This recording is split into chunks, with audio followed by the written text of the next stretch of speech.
Welcome to the Human Capital Innovations Podcast, your go-to source for personal, professional, and organizational growth and development. We hope you tune in often for all things people management, organizational development and change, organizational leadership, and social impact related. Maximize your personal and organizational potential with Human Capital Innovations Podcast.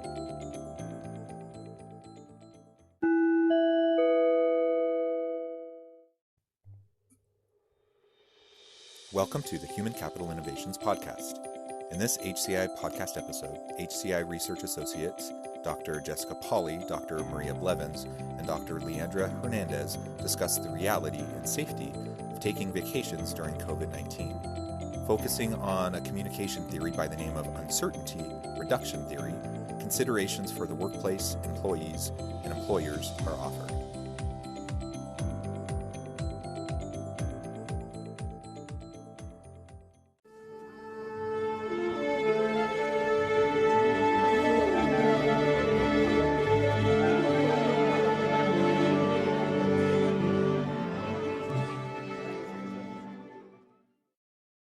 Hello, everyone. Welcome to the HCI podcast. I am Jessica Pauly. I'm an assistant professor in the Department of Communication at Utah Valley University. This week on the podcast, we are talking about a holiday from COVID. Can we do it? So really what we're talking about is vacationing and ideas around travel during this time. So we're looking at this, of course, from a communication perspective. This is our area of expertise. What about the messaging that we've heard and been told about travel during this time is affecting our decisions? We're also going to tie this topic into the workplace. So many of you are employees at companies. Has your employer been telling you things about what you can and can't do around travel during this time? So this should be a really great discussion. We're looking forward to having it. And of course, I'm joined by two of my wonderful colleagues, Maria Blevins and Leandra Hernandez, and I will let each of them introduce themselves. All right. Hi, everyone. My name is Dr. Leandra Hernandez. I'm an assistant professor in the Department of Communication as well with these two fabulous women. And I research health communication and media studies, and I'm currently looking at how different outdoor organizations are communicating about COVID with their organizational members and then also their audiences. Hi, my name is Dr. Maria Blevins. I'm an assistant professor at Utah Valley University, and I study how organizations are participants in environmental conflicts. Excellent. So this should be a great conversation today. And to kick us off, I'm going to toss it to Maria. Hi. So there is much research that outlines the importance of taking vacations, and American employees are sort of famous for not using up all of their vacation time. But several studies, Jondre and Wallace in 2009 reported that active leisure pursuits, such as taking vacation or playing golf, help to buffer job stress. The American Psychological Association came out with a study last year that talked about how vacations relieve stress. Vacations have been found to improve sleep, help your productivity, and decrease heart disease. McCabe found that rest and recuperation from work happens on vacations, that you have these new experiences, that you broaden your horizons, and that you get to experience intercultural communication. And last, Latoy, Choi, and Lin and McDermott in 2009 found that it can improve your relationships with family members. And so there is no doubt that vacation is a wonderful thing for human beings. And traditionally, the summer vacation is when people take their holiday. COVID is really throwing some uncertainty into the mix. So I want to introduce you to a communication theory called uncertainty reduction theory. So this theory began as an interpersonal communication theory, and it sort of postulated that the less uncertainty you had about a person, the quicker you could create a friendship with them, or the quicker you would trust them, or perhaps the faster you would not trust them. But the less uncertainty you had, the more intimacy could result. This theory also has been adopted by organizational communication scholars who say that the less uncertainty that employees have in a workplace, the more work satisfaction that they have, the more identification they have with the workplace. And that in organizational communication, we talk about policies and procedures that can be created to help enhance uncertainty reduction. So that's why when you start at a new job, you have this orientation, and folks really sort of let you know about what's going to be expected from you as at the job, as an employee, as a team member, what the cultural expectations are. So this idea of uncertainty reduction management is having its moment right now, because in COVID, we are just sort of swimming in an uncertainty soup. And I think that I really wonder if all of those benefits that come from taking a vacation might be negated by the massive amounts of uncertainty that are around travel. So I thought of sort of 3 things that you want to think about and really consider as you're deciding on travel. So the first is your own health, right? Is your travel safe? Where are you going? Is it a hot spot? What are you going to do there? Is it mainly outdoor activities, or are they inside, right? It's very agreed upon that bars and restaurants are not a great idea. Are you going to be staying at an Airbnb or at a hotel, and what are the consequences of both of those? So your own health is the first thing you want to consider. The next thing you want to think about is the health of those that you are going to encounter when you travel, right? So are you coming from a big city and you're bringing COVID to a place that has very few cases? So I have a good friend who grew up in Sun Valley, Idaho, and they had one of the most massive outbreaks this spring of anywhere in the country, because people that were in big cities that there was COVID outbreaks came to their small town, and quite frankly, the small hospital and healthcare services were not totally equipped to handle all of the people that had come. So are you doing a disservice to the community that you're visiting by bringing COVID from another place? How are you going to protect the folks that you're interacting with, right? So are you going to make sure that you're wearing a mask? Are you going to make sure that you continue to wash your hands? And how can you be kind to them? So I used to work in the whitewater rafting industry, and a friend of mine that is still a guide, I gave him a call and asked him what he thought about he would want people to know as they're traveling to be a customer on a raft at his company.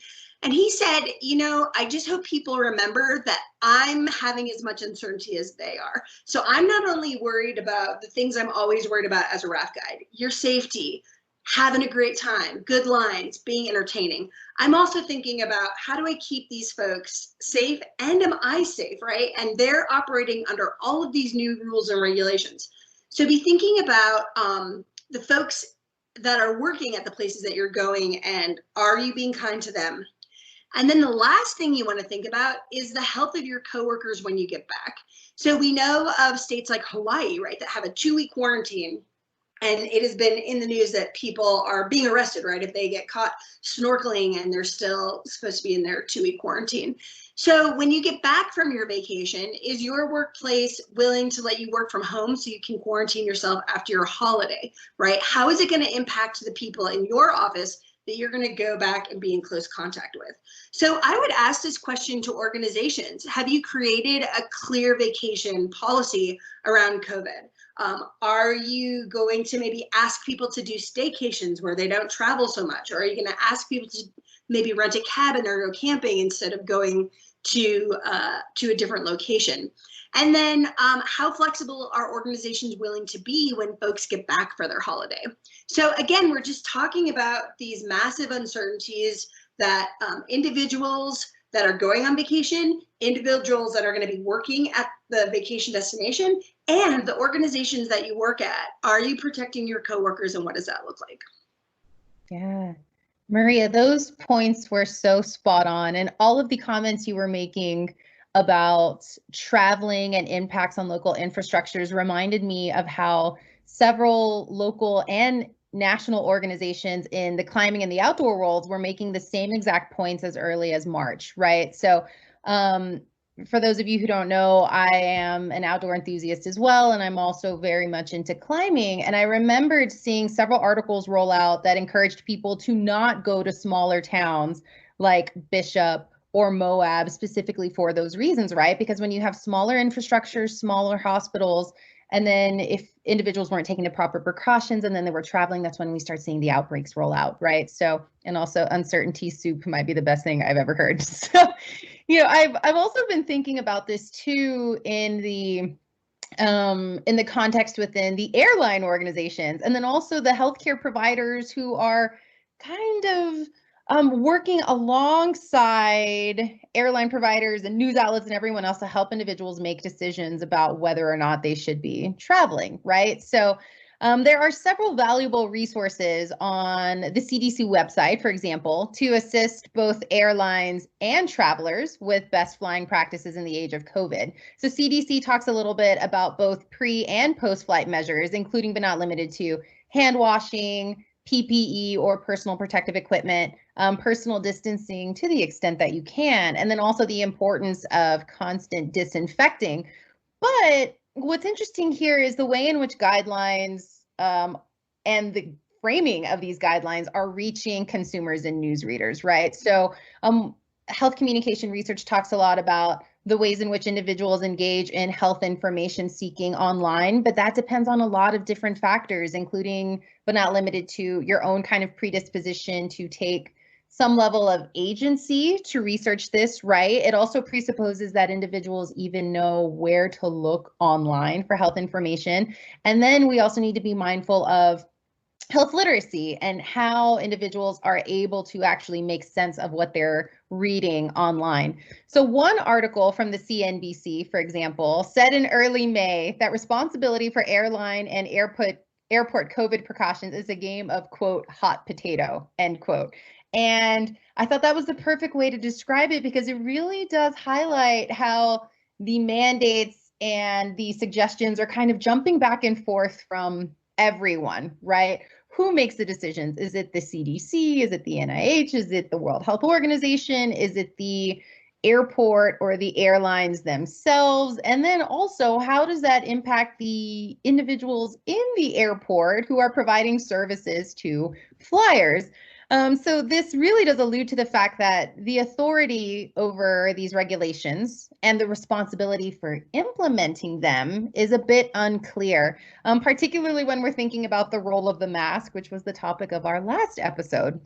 So in terms of who can actually mandate and implement changes, this one article by the CNBC stated that the Department of Homeland Security is tasked for screening outbound passengers and incoming arrivals with guidance from the Department of Health and Human Services and the CDC.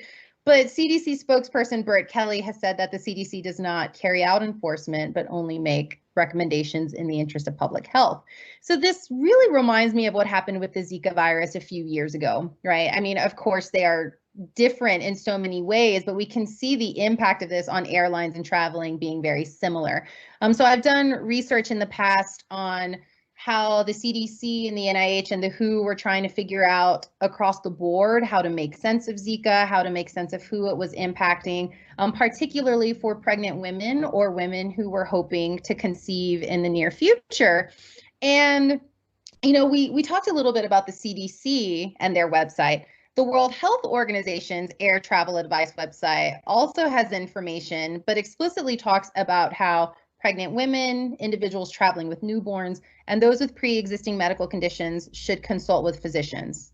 Now, that's the important phrase, right? Because from a health communication perspective, I think it's easy to forget that physicians, doulas, midwives, healthcare providers across the spectrum are trying to help patients make the most informed decisions that they can, while also operating on a not fully formed and constantly evolving body of knowledge as well, right? So ultimately, in spite of all of these efforts to create the safest environment possible, the demand for air travel is still down.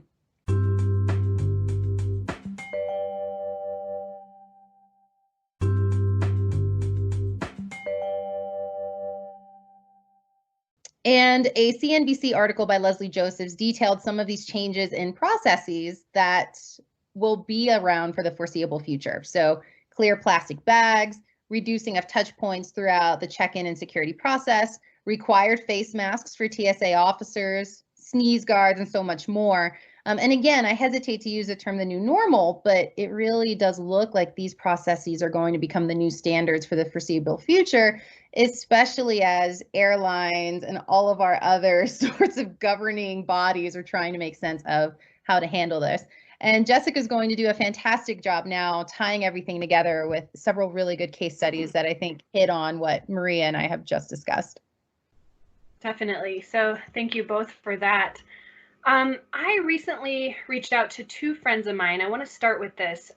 Two friends who have taken flights to different places.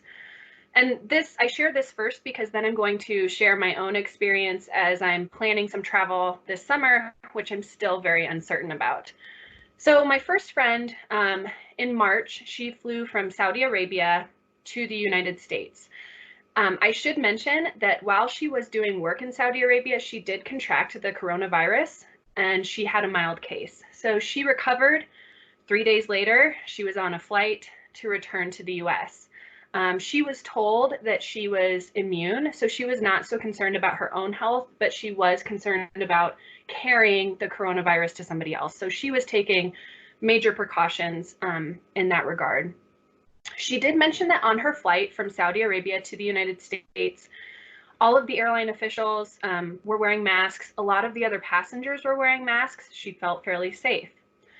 The same individual took a flight in April, so about a month later, from Indiana to Washington State. Now, she told me that this flight in particular was a different experience because she noticed that airline officials were not all wearing masks. A lot of passengers may or may not have been wearing masks.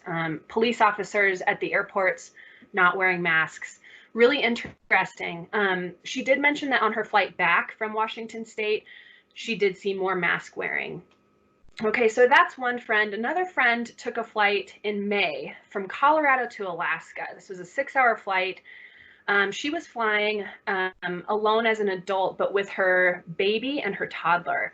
She was told that the middle seat on the flight would be open, and so she had brought along her baby's car seat to strap her baby in for precaution during the flight. Upon arrival, and as she was getting on the plane, it was a full flight, and she was told, "We don't have any space for your baby's car seat." Of course, she was upset. Things were rearranged. It worked out, but it was certainly not what she expected. And I think that, of course, brought along a lot of distrust, I think, for her airline experience. So all of this I share with you because it heightens my uncertainty. You know, as Maria was sharing uncertainty reduction theory, these cases do not make me feel very comfortable in planning upcoming travel for this summer. That being said, amid these uncertain circumstances, my family and I are considering travel. So we actually have a road trip planned to Colorado at the end of June with my immediate family. We're planning on just spending time together in a condo. And then a week later, yes, just 1 week later, we have a flight purchased to Missouri to spend a week with my in-laws at the Lake of the Ozarks. And I am feeling very uncertain about all of this. We have these plans in place. We have communicated with both families that we are not sure that either of these vacations will be happening. To complicate things even more so, I'm currently about 6 months pregnant. And so I do realize my state of being is somewhat immunocompromised, which makes me feel a little bit more uncomfortable about all of this. So I've talked to my midwife about this, of course, because doctor's advice is super helpful, as Leandra was sharing. And she actually said that she wasn't comfortable advising me because the information that we have is changing so drastically on a daily basis. Not only the information about what we know about the virus and how it works, but also the information about our status quo in any given community, right? The number of cases, the number of deaths, so on and so forth. So where does that leave me? I'm weighing the factors. I loved Maria's recommendation of consider my own health, others' health, and the health of coworkers upon return. I think this is a really holistic approach to considering the safety in making travel decisions. As an organizational communication scholar, it makes me think of systems theory because it does have that kind of holistic perspective on this virus and our collective community health. But I am fairly young. I know that that works in my favor. I am fairly healthy within my pregnancy. I take my precautions. I wear my mask everywhere. So these things I know to be true about myself. I am more concerned about my parents and my in-laws, both in their 60s. Is it even possible to guesstimate that with precautions taken, I can avoid bringing the virus to them? Or is it a gross assumption, considering all the facts that we know? This is something that I just flip-flop back and forth between. So that's kind of where I'm at with the traveling plans that I have for this summer. And I really love how Leandra pointed out, who's responsible? We don't really know. I mean, the airlines are operating. There are all of these recommendations in place, but nobody's actually providing a clear communicated message to everybody, right? And I think that's something that our culture in the United States has really struggled with this public health crisis. So what about the workplace and vacations? Let's pull this back to the workplace. How does this shake out with employers and employees at different companies? In my case, I can quarantine from colleagues for 14 days upon return from my final trip. As a university professor in the summertime, I do have a class, but I'm teaching it online and I don't need to be in close contact with my colleagues right now. So that works well. My husband is in the same situation. He's working from home. So quarantine is possible upon return. I wanted to share that the Wall Street Journal had a really solid article. They published, this is a little dated, it was in March 12th, and it was titled "The Coronavirus and Your Job, What the Boss Can and Can't Make You Do." And it shares a few important points reviewed by employment lawyers and workplace experts. So while some of these points are certainly murky in nature, here's what experts have to say. So first, generally speaking, bosses cannot tell you how to spend your personal time, so they can't tell you to cancel your travel plans. It's not legal. That being said, your employer can cancel your vacation time and ask you to work instead, because vacation time is not guaranteed under federal law. So in that way, they do have a hand in your vacation and travel plans. It's not direct, but they can exert some power and authority in that case. Additionally, employers are within their rights to ask employees to work remotely, and many of us have been in that case. I think it's a good thing. So if you have traveled recently, your employer could say, you were recently out of state or in a different city. We'd like for you to quarantine for a given period of time. And so those are some facts that we know about how this current situation affects our employment. Maria, do you have anything you'd like to add in terms of vacationing and the workplace and how this might affect our experience? Yeah, I mean, I think to reiterate what you said, it's so murky and there aren't a lot of policies and procedures that are in place. So I would say that this is one of those moments, if we're thinking about a system, that you look at you as an individual system member and recall that the goal of vacation is to rejuvenate and renew. So what is going to make you feel that way? So is it gonna be travel and thinking through flights and thinking through who you might be coming in contact with, or do you stay at home this year? Right? It's 1 year. And so just be thinking about that, or, even if you don't stay at home, perhaps a camping trip, perhaps an outdoor adventure. I don't know, I just would think about, in the scope of your entire life, how are you going to feel rejuvenated at the end of your vacation time? It's precious time. So thinking about what's going to feel relaxing to you. Yeah. And I think also too, as we as patients, right, individuals try and make sense of making decisions about our vacations, our clinicians across the spectrum, midwives, doulas, nurses, doctors, are doing all that they can to make sense of this uncertainty soup, right? So I think that's also a friendly reminder that empathy will go a long way as we're just constantly working with this ever evolving sort of virus and how it impacts all of us. Excellent. Well, this was such a great discussion, focused on uncertainty soup in the midst of vacationing during COVID. Thank you both for joining me in this discussion, and I want to thank everybody who's listening. We hope that you are staying safe and taking care. Bye.